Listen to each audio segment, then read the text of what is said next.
და სოციალური დაცვის სამინისტროს ჯანდაცვის დეპარტამენტის უფროსი ყავს ხაზზე, რომელიც ამ რეგულაციებზე უკვე გულისხმობს. კლინიკებთან მიმართებაში ისაუბრებს, მოგესალმებით თქვენ პირდაპირ ეთერში ხართ. გესმით ჩვენი ხმა? დიახ, მესმის, მოგესალმებით. დიდი მადლობა რომ შემოხვედით, რომ გამონახეთ ჩვენთან სასაუბროდ. თუ შეიძლება გვიანბეთ ჩვენს და მსმენელებს და მაყურებლებსაც აინტერესებთ, რა რეგულაციების ამოქმედებას გეგმავთ, რას ნიშნავს ვთქვათ ერთ ეზოში განთავსებულია ბევრი კლინიკა, ანუ რაზე არის საუბარი კონკრეტულად, რა არ არის სწორად? და რისი შესვლა გსურთ? იბატონო, მოგახსენებთ, ჯანდაცვის სამინისტრო იწყებს კლინიკების ტერიტორიაზე არსებული მდგომარეობის მონიტორინგს.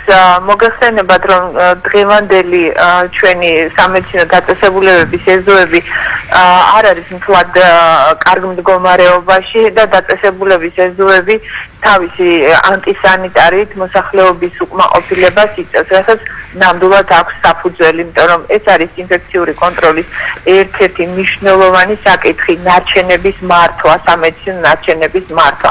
პირველ ეტაპზე ჩვენ გადავწყვეტეთ ზოგადად კიდევ ერთხელ მიუხედავად იმისა, რომ ყველაფერი ნათელია, გაზუსტებით გაგვერკვია თუ რა ღონისძიებები არ ტარდება, რა არ არის კონკრეტულად მოწესრიგებული და დაიწყო შესაბამისმა სამსახურმა მონიტორინგი სპეციალური კითხვარების და ჩეკლისტების საშუალებით, რასაკვირველია მათი მონაცემები აღებულია არსებული ნორმატიული ბაზიდან, ანუ მარეგულირებელი კანონმდებლობიდან. ამის შემდეგ უпростоრად პარალელურად ჩვენ მივიღეთ გადაწყვეტილება, რომ კლინიკების მარეგულირებელ მნიშვნელოვან დოკუმენტს სანებართვო პირობებს სტაციონარული დაწესებულებისათვის დავუმატოთ ერთი პუნქტი, რომელშიც მითითებულია, რომ დაწესებულების ეზო უნდა იყოს თავისუფალი ნარჩენებისგან, დასაკვირველია თუ სამედიცინო დაწესებულება ფლობს ეზოს და ანალოგიური დოკუმენტი შექმნილია არასტაციონარული დაწესებულებისთვის. ალბათ მარინა, ერთი შეკითხვა მაქვს აქვე, უბრალოდ სანამ თემას განვავრცობთ, რომ ეს არ დამავიწყდეს. თქვენ ბრძანეთ, რომ მოსახლეობა უკმაყოფილოა საავადმყოფოების ეზოებში არსებული მდგომარეობით, ანუ სანიტარულ ნორმებს გულისხმობს. საინტერესოა, რამდენად ხარ საქმის კურსში და ალბათ იქნებით, რა მდგომარეობაა ზოგიერთ საჯარო ისეთ საავადმყოფოში, მაგალითად ინფექციურ საავადმყოფოა ვიღოთ, სადაც მე წელიწადნახევრის წინ მომიწია დარჩენა მთელი ოჯახით, იმიტომ რომ ინფექციური დაავადება შეგვეყარა ყველას. თქვენ ფლობთ ინფორმაციას იქ რა მდგომარეობა არის და რამდენად კატასტროფული სანიტარული პირობები არის და რითი როგორ უვლიან იქ პაციენტებს, როგორი სიბინძურეა, ვთქვათ, როგორი აღჭურვილობა აქვთ. სანამ ეზოებამდე მივიდოდით, ხომ არ ჯობდა გვეფიქრა? შიგნით საავადმყოფოში.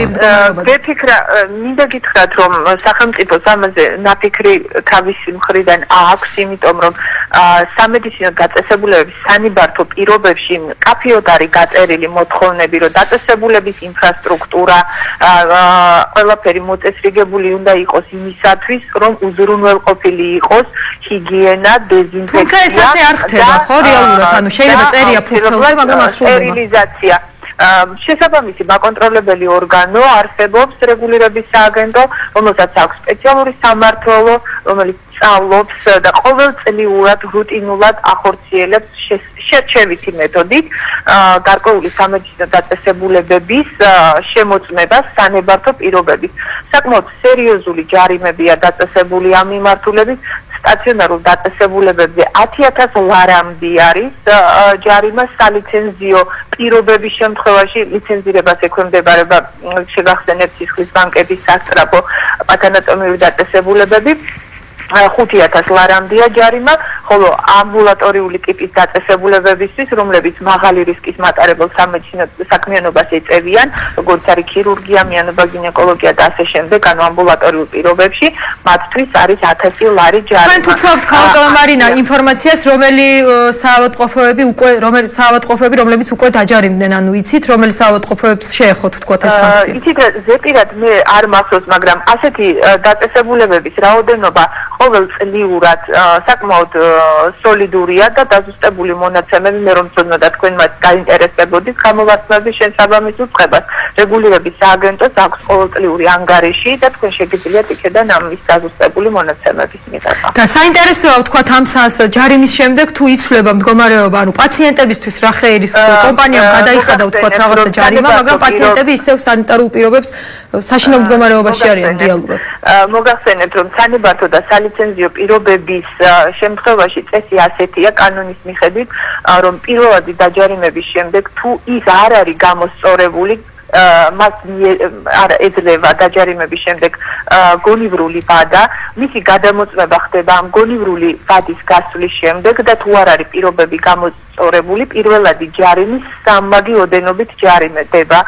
შემდეგ მომდევნო ეტაპზე ისევ ეძლევა გონივრული ვადა და გამოუსწორებლობის შემთხვევაში სამმაგი ოდენობით ჯარიმდება, ხოლო შემდეგ უკვე იწყება სპეციალური მმართველის შემოსვლა კლინიკის მმართველობაში, რათა ეს მდგომარეობა იქნას გამოსწორებული და საბოლოო ნებართვის გაუქმებამდე და ლიცენზიის გაუქმებამდე მიდის. ანუ ეს არის უწყვეტი პროცესი და უნდა არ უნდა კლინიკა ისე ვერ გააგრძელებს ფუნქციონირებას, თუ ეს არ არის მოწესრიგებული.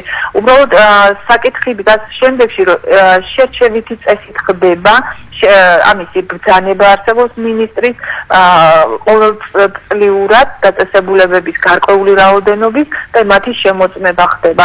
შეიძლება გარკვეული სამედიცინო დაწესებულება ყოველწლიურად ვერ მოხდეს, იმიტომ რომ ამას თავისი ობიექტური მიზეზი აქვს, დაწესებულებები არის ასობით და შეიძლება წლის განმავლობაში ვერ მოხდეს, მაგრამ ყოველ მომდევნო წელს არ არსებობს რომ რომელიმე სამედიცინო დაწესებულება არ იქნას კონტროლის სამსახურის. გასაგები, ანუ მე რეალურად რას ვერ მივხვდი. ანუ ქალბატონო მარინა, ესე იგი რასთან გვაქვს საქმე?